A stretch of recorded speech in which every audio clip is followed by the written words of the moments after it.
10 years of UPA's rule did very little for the real estate sector. At least that's what the industry complains. The government did have an agenda for the sector, but as Oinitam finds out, nothing really came out of it. Here's a recap of the lost decade from a realty point of view.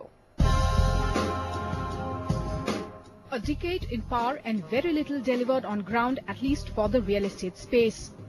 Faces changed in the corridors of power, promises were made, but the state of affairs for the construction sector remained more or less the same, with majority of the policy initiatives of the UPA government remaining either at the drawing board stage or stuck in the parliament.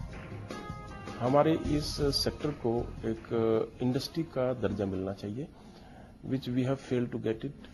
दूसरा, हमको real estate regulator के बारे में हमने बात किया था कि इसको रियल एस्टेट रेगुलेटर में इस तरह से बनाया जाना चाहिए कि जो दोनों तरफ हम उसको बेनिफिट कर सकते हैं. अगर हम बायर के हिसाब से देखें या हम रेगुलेटरी बॉडी के हिसाब से देखें, बिकॉज रेगुलेटरी बॉडी में क्या हो रहा है कि हमारे प्रोजेक्ट्स की अप्रूवल नहीं मिल पाती हैं, तो उसको भी इनकॉर्पोरेट किया जाना चाहिए रियल एस्टेट बिल के अंदर, जिसकी वजह से हमारे प्रोजेक्ट ना काफी डिले हो रहे हैं या जो है कॉस्ट बढ़ रही है, उसके ऊपर कोई ध्यान नहीं दिया गया है.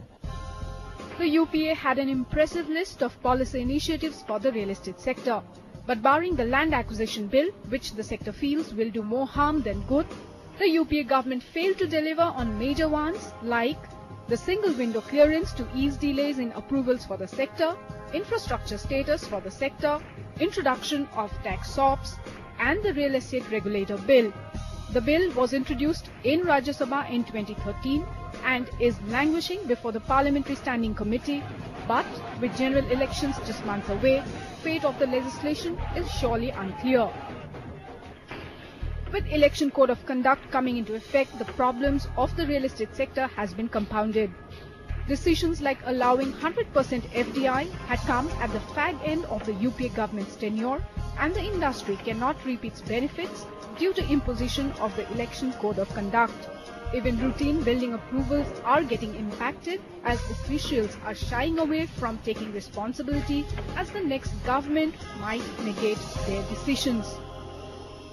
आमतौर पे ये 2 महीने जो होते हैं 90% काम जो कि बड़े लेवल के होते हैं वो सारे बंद हो जाते हैं, तो इसलिए हमको काफी ज्यादा इफेक्ट होता है. उस 2 महीने से पहले के 2 महीने और बाद के 2 महीने भी आमतौर पर काम नहीं बंद होते हैं. पहले के 2 बंद हो जाते हैं. पहले के 2 महीने इसलिए क्योंकि आचार संहिता लगने वाली होती है, इसलिए सारी फाइलें जो है स्लो हो जाती है. उसके बाद के 2 महीने डिपेंड करता है कि कौन सी गवर्नमेंट आती है, उनकी क्या पॉलिसीज होती है, उसके ऊपर डिपेंडेंट होते हैं, और उसके बाद में काम जो चालू होते हैं. तो इस बार खासकर पहले दिल्ली के इलेक्शन हुए, अब सेंटर के इलेक्शन हो रहे हैं, फिर हरियाणा के इलेक्शन हो रहे हैं, तो इस क्षेत्र का जो कि एनसीआर है 1 साल तो मैं समझता हूं कि कोई ज्यादा प्रोडक्टिव नहीं रहा. With domestic and global slowdown leaving its impression on the sector, the real estate industry can only hope that a stable government with strong mandate comes to power and finishes the unfinished agenda to help turn around the sector. In New Delhi, Oinitam Oja for NDTV. Well, let's get